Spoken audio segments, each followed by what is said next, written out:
Hello and welcome back to the show. I am Yi, and today we are diving into a substance that has been a part of human industry for centuries, but still poses real risk in modern workplaces: arsenic.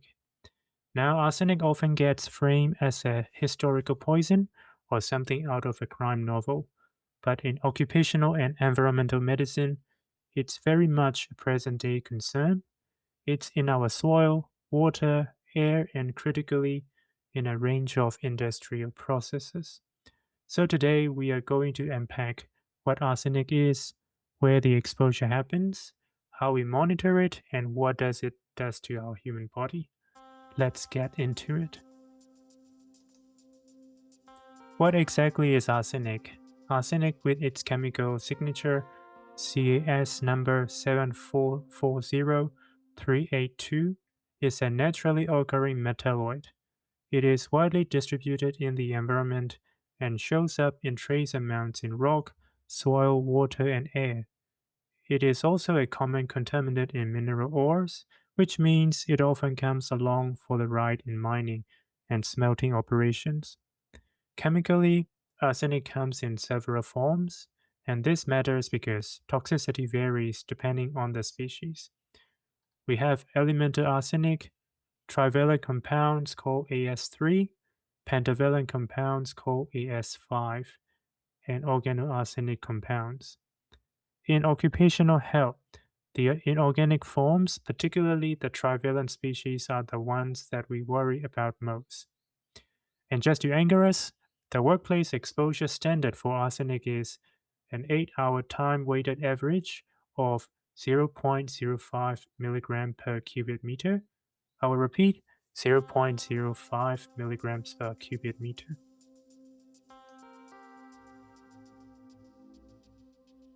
So, who are at risk specifically? Let's talk about the jobs and industries where the arsenic exposure is most likely. Workers may be exposed during the manufacturing of arsenic compounds, especially arsenic trioxide, As2O3. It also appears in formulation and application of insecticides, weed killers, rat poisons, and wood preservatives like copper chrome arsenate. Historically, arsenic trioxide and sodium arsenate were used in cattle and sheep dips. While those uses has largely been phased out, legacy contamination can still be an issue. Arsenic is also used in pigment production, ceramic enamels, anti-fouling paints, and hide preservation in the leather industry.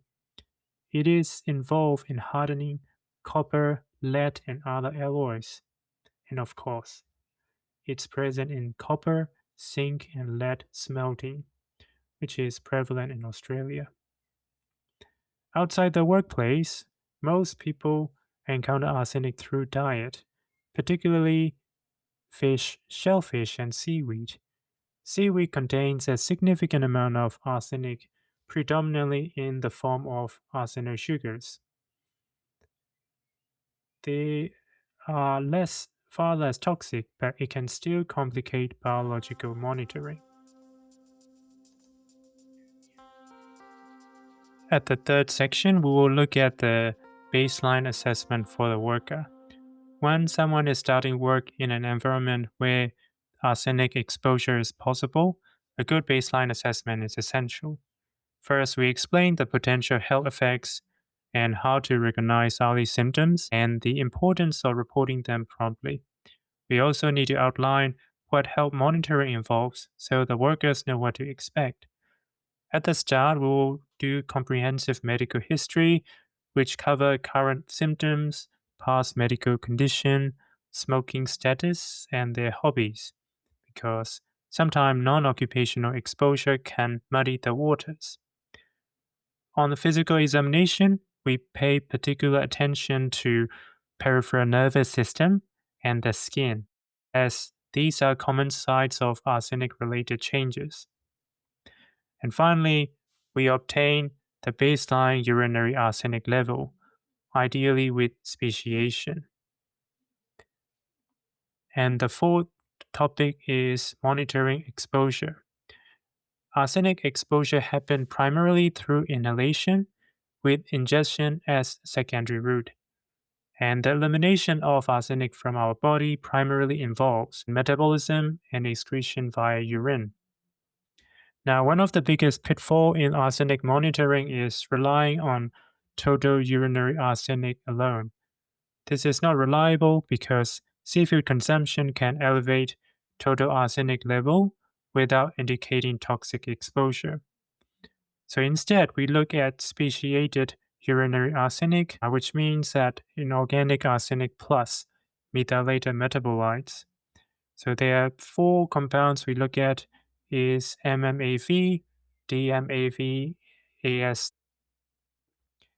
Biological exposure standards for inorganic arsenic is 0.47 micromoles per liter or 35 micrograms per liter. Samples should be collected at the end of the shift at the end of the work week. That timing gives us a snapshot of exposure over the previous few days. Other tests, such as blood arsenic, hair, or nail levels, have limited usefulness and should be interpreted cautiously. If we look at fitness for work, we need to consider the urinary arsenic level as well as clinical signs and symptoms.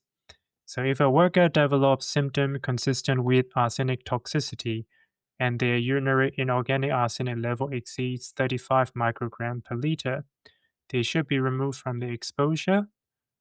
At that point, workplace exposure assessment can be studied and exposure assessment can be performed. They can return to work once they are medically fit and the exposure risk has been rectified.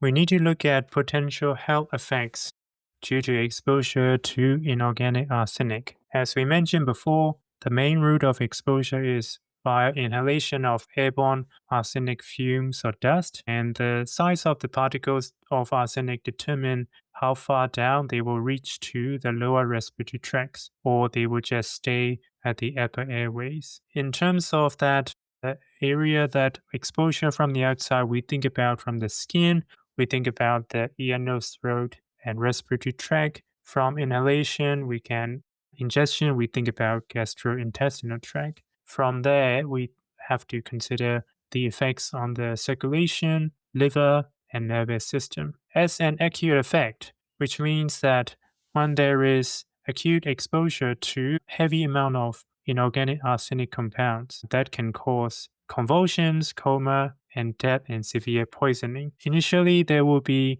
irritation, dyspnea, and pulmonary edema from inhalation, and it can also cause vasodilation, cardiac depression, and then shock once you get to affect the cardiovascular system. Hemolytic effects such as anemia and leukopenia can happen a few days after the exposure, and liver toxicity such as toxic hepatitis and elevated liver enzyme level can happen as an exposure. If a worker has exposed to chronic low level of arsenic exposure, the symptoms present are slightly different. This is where we look at the peripheral neuropathy, initially of hand and feet. And it starts with sensory neuropathy, and in severe cases, motor paralysis may happen.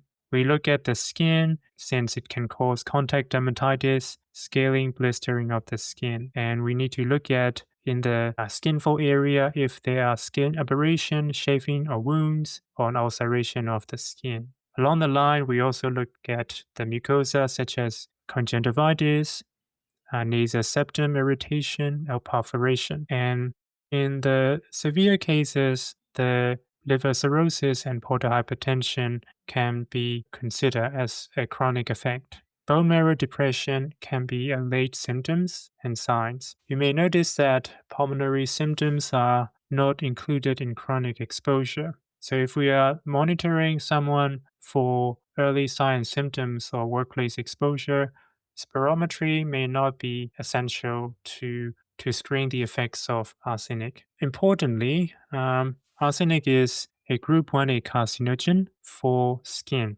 So it can cause basal cell cancer, squamous cell cancer, and Bowen's disease. You may note that Melanoma is not part of the cancer list, and it is related to exposure to AS3 compound. It can also happen if the exposure happened to medication that has AS3 compound as well. The skin cancer related to arsenic exposure may happen on the entire body, mostly in the unexposed area like trunk, palms, and soles. And there is a latent period of 3 to 7 years from the work exposure, or up to 40 years. Other cancer or increased risk can include lungs, liver, kidney, and bladder cancer.